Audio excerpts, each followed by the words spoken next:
there's a certain way to squat, barbell squat, that you should be doing to get best results for the full quads, from the knees all the way to the hips. If you want the best possible results, you need to be using this particular tool, this particular trick, and there's something you need to look out for.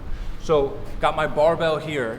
The trick is that everyone has different body types. Everyone has different length of attachments. I'm 6'9". My training style and squat style is gonna be different than yours. So if I'm training you or if I'm training me, you have to take into account your subject. And if you're just training yourself, take into account your subject. That's you. So, the trick is, if you're gonna barbell squat, get that up on the back. The trick is, are you flexible enough to have your hands and back muscles tight? Because that's an important part of the squat.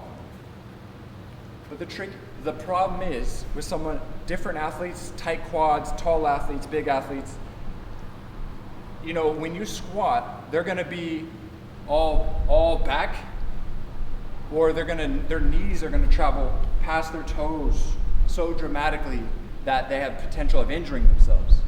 We don't want that. So what we do to fix that,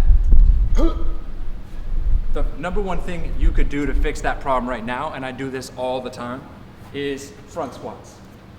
Regardless of how you hold that bar, front squats, put that bar's weight in front of your heels, your center of gravity. See how the weight's in front of you versus where it would be 6 inches behind me on my back. It's 4 or 5 inches in front of me.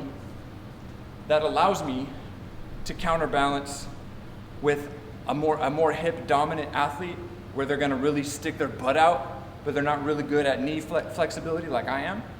It balances me out. It's exactly what I need. Because now I am back heavy, but now the weight's in front of me, so it's a balanced equation. It's a balanced equation, and you can get down there properly, so you have the balance. That's one thing to consider is your subject. Are they better off with front squats? Not everyone should be doing maximal back squats. Front squats, you can go lighter weight, you're gonna access the full quad. Now, regardless of your type of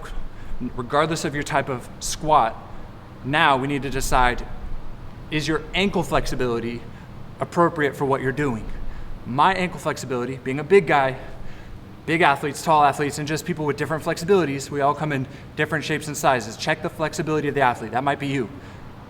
Do the feet turn in when they squat? Can they get their butt all the way down? Or the knees, are they passing over the toes too far? For me, the answer is yes for all of those. My feet do turn in sometimes, but my knees travel past my toes more than I'd like. I'm okay with a little bit, but more than I'd like. So the number one fix for big athletes, maybe you, people with flexibility issues, beginners, a lot of beginners.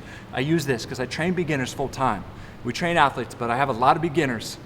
What we do is while they're front squatting or back squatting, preferably front squat, especially if they're beginners, is you want to get their heels up on something. And I found that a 25-pound plate is perfect. So the reason why it works so well is that instead of a flat ankle and your knee and hip, those three, your hips, your knees, and your ankles, those are the joints that are moving. Now, instead of your knees and hips having to compensate for the fact that your ankle is planted flat and that angle, it's stiff, you know, the floor is your standard. But if you elevate that heel, this is the heel, if you elevate that heel on a plate, that changes the angle. So you got to understand it through trying it out. So it might be better for you. Get your heels up on something. I use this all the time, and it's been life changer.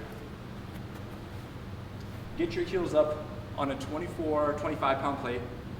Heels up, 2 inches maybe?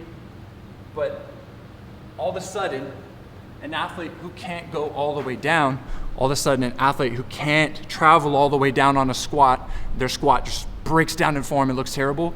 Now they're squatting their squat looks amazing. And it's just because you elevated their heels. And what you'll see if you're a beginner is that a lot of powerlifting shoes do this for you with a kind of a wedged heel. So this is super valuable. Unless you have crazy flexible heels, while you're working on flexibility, which Lord knows that takes a long time, you should be elevating your heels on a squat.